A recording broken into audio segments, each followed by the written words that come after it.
स्वर्गत गुरुचरण दास जड़े निर्भीक व्यक्तित्व, समाजसेवी, राष्ट्रवादी विचारधारा सहित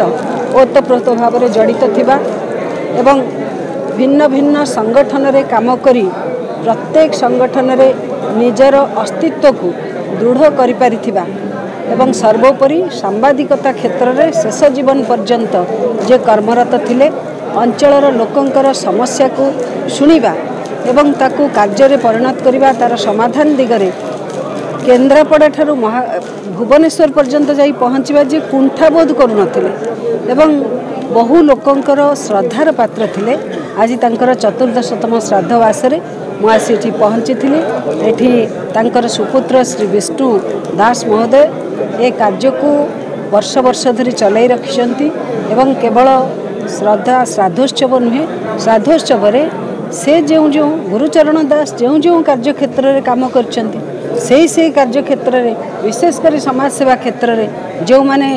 बहुत भल काम करुछंती सेमान को सम्मानित करी गुरुचरण का आदर्श एवं प्रेरणा रे चलुथिबा लोक मान को सम्मानित करिवार गोटे बहुत भल कार्यक्रम से करछंती। मु निश्चित भाव रे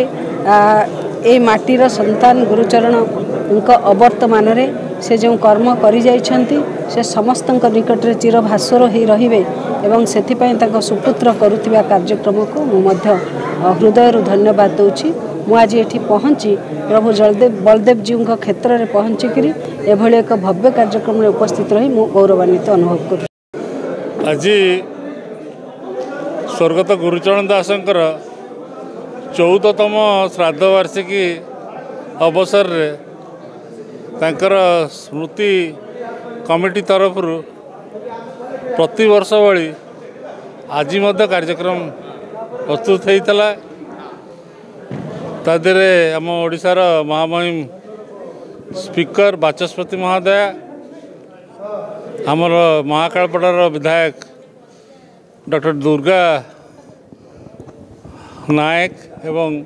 अन्यतम अतिथि हिसाब से बीजेपी प्रवक्ता राज्य प्रवक्ता सुदीप्त राय जोग देइथिले एवं प्रति वर्ष ये कार्यक्रम गत वर्ष जमी म्यूनिसिपालिटी हॉल रे होता ता पूर्व वर्ष घर पाखे ये अनुष्ठित प्रति वर्ष यहाँ अनुष्ठित होउची समाज सेवामूलक काम होउची यार लक्ष्य एवं जेते प्रतिभावान लोक अच्छी सारा जिले में संपर्क में जो मैंने सब थिले समसामयिक लोक समय जो मैंने काम करते डाकी समर्थित कराई वर्ष जाक ये अनुष्ठान ये ट्रस्ट समाज सेवार काम करे वृक्षारोपण ठूँ आरंभ कर विद्यालय छोट पिलामानकर जो पठन पाठन व्यवस्था ठार आरंभ कर बहुविध कार्य ये ट्रस्ट निबद्ध अच्छी एवं आजिर मेसेज होची गुरुचरण बाबूंकर जो अम्लान प्रतिभा ये भारतीय जनसंघर जो विजय से चाली चालिकी साइकल रे बुलिकी बपन करते सारा जिले में आज जहाँ महीरुह परिणत होती एवं फलवती वृक्ष परिणत होती तार परिणाम हूँ आम देखुचु एठी केवल केन्द्रापड़ा नुह सारा देश में भारतीय जनता पार्टी सरकार अच्छी प्रदेश रे अच्छी सर्वत्र तांको विचार परिस्फुटन होती ये जो वैचारिक परिवर्तन केवल से भाया लोक जे साधु लोक जहाँ को प्रेरणा रे संभव हो पार। तेरे एभली किसी गुरुत्वपूर्ण खबर देखा चाहती आम चैनल को लाइक सब्सक्राइब और शेयर करो।